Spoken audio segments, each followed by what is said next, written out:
you, and in the process we'll be looking at formative assessments.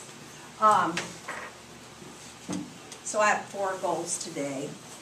Teach you about your rights and responsibilities when using social media, communicating consequences when faced with improper social media use, and provide instruction on what to do if faced with a job-threatening issue over social media. And of course, last but not least, teach you various ways to use formative assessments throughout your lessons. So that's what I'll be doing today. Okay. So let's talk about formative assessments just briefly. There's something that you should use constantly to determine if students got it. And I feel like we're all experienced teachers, and I know you all do this. So I'm not going to really teach you anything new. We're just going to go through a couple of different types of formative assessments. And what our principal has been stressing, like in his email today, it's a tool that can reshape how you teach. Now, what do we mean by that? Well, like when I asked my kids, did you figure out how do tectonic plates impact life on Earth? If they can't give me that answer after the lesson, then I have to change how I'm going to teach that lesson. I reteach that lesson, or we do a different activity. And I could give you more examples, but I'm going to move on because we're behind. So, but just remember, students are part of that process for true formative assessment. Actually, what I call them is informal assessments, because I don't usually grade them. You can put them in the grade book and then take the check so it doesn't count in their final grade, but so you can see, I assessed them on this day. They got a 4 out of 4 or a 1 out of 4, and you can see at a glance, did the kid get that concept? And that's more, though, in line with some standards-based grading.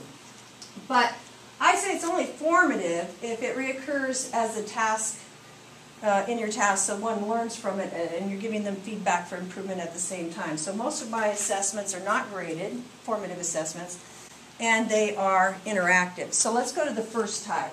The first type of formative is a pretest. Now, most of you give pretests for many different things. So right now we're going to practice a pretest with a partner or 2 around you. I'm going to give you 1 minute to come up with your top 3 do's and don'ts for social media. Go. 1 minute. I might cut it down to 30 seconds. Go. Go. Go. That's what I do my kids. I always say, it's a contest. Andrea, will you grab me? Yes, dear. Thank you. Don't cheat by looking at your packet.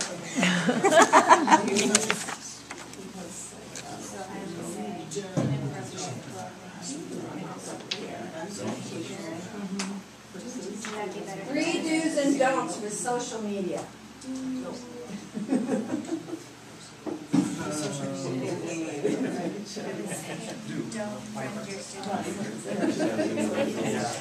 All right, time's up. I've heard some good answers. Number 1. What do you got there, Jennifer? Don't friend your students on Facebook. Very true. Number 1 thing, don't friend your students on Facebook. Give me a do. Do you promote your program on social media? Yes. Do promote your program on social media. That's very good. Give me another don't. Anyone have another don't? Besides don't friend your students. Don't show inappropriate behavior. Don't post pictures of your students. Very good, unless you have permission. Without their permission. Yeah, without their permission. That's a real important one, because that is part of the school district policy.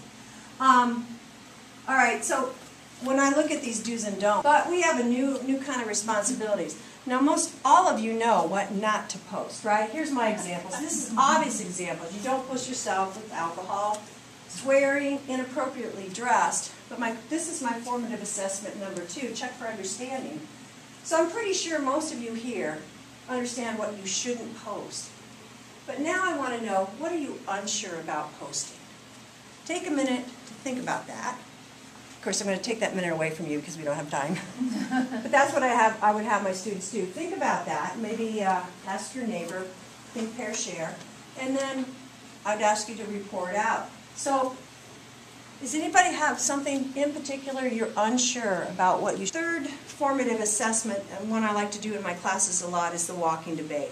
Because it can give you a real snapshot right away of what kids know, what they're thinking, and when they share their ideas, it stimulates other ideas. So my walking debate question is, First Amendment right for teachers. Should free speech be a right for teachers or a privilege? Defend your claim. So if we had time, I would have you split up. I'd say if you think it's a right, stand on this side of the room. If you think free speech is a privilege for teachers, stand on this side of the room.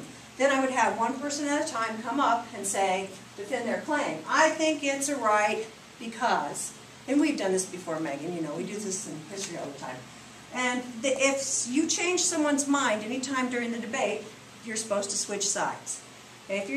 If you're not sure, you stand in the middle. And at the end, we see where everybody stands after everybody shared out a thought.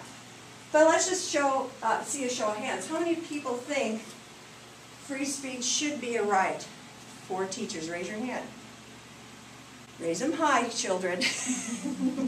Okay, how many think it should be a privilege? Okay, some people did not raise their hands, but no demerits for this class. All right, so let's find out what it is. It is limited. The courts have ruled that school employees have limited free speech rights. Specifically, because I want to go to my favorite formative assessments, which are, seriously, because I have a couple forms out here. This is one I use, usually if they're watching a movie or I do a short lecture, I want them to take notes, I want to see what they get, so feel free to take one of these copies. But often don't have time to check some, but did I meet my goal, yes or no? I would have repeated them to you. 3 takeaways, things you found of value from today's lesson. That offers me a real quick check of learning. Usually I ask them, did you get this or that? But then the other one I wanted to introduce is my favorite, roll the dice.